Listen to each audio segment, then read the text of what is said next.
চাঁদাবাজ, দখলদার, মাফিয়া তাদের রাজনীতি এই দেশে আর প্রতিষ্ঠিত হতে দেওয়া যায় না। আমাদের স্বাধীনতার সার্বভৌমত্ব মানুষের অধিকারের জন্য লড়াই করতে শিখিয়েছে।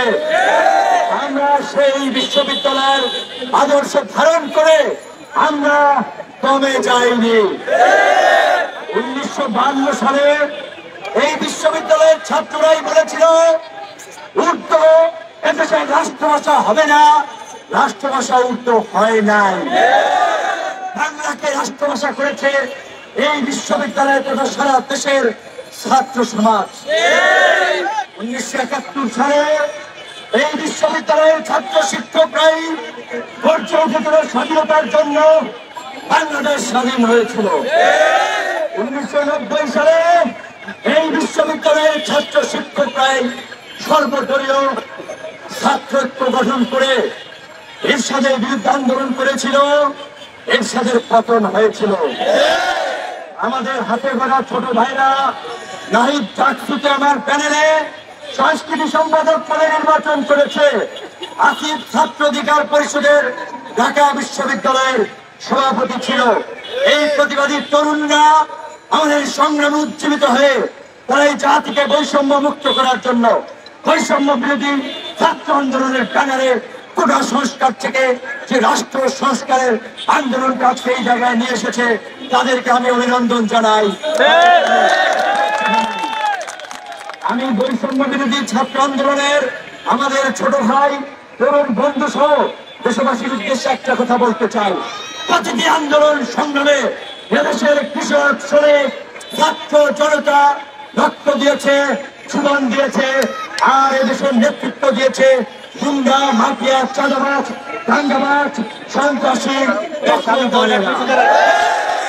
সেই কারণেই আমাদেরকে বারবার রাজপথে আসতে হয়, রক্ত দিতে হয়।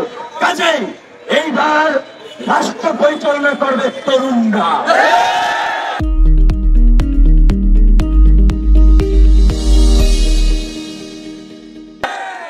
মেধাবীরা আগামীর বাংলাদেশ নির্মাণ করবে।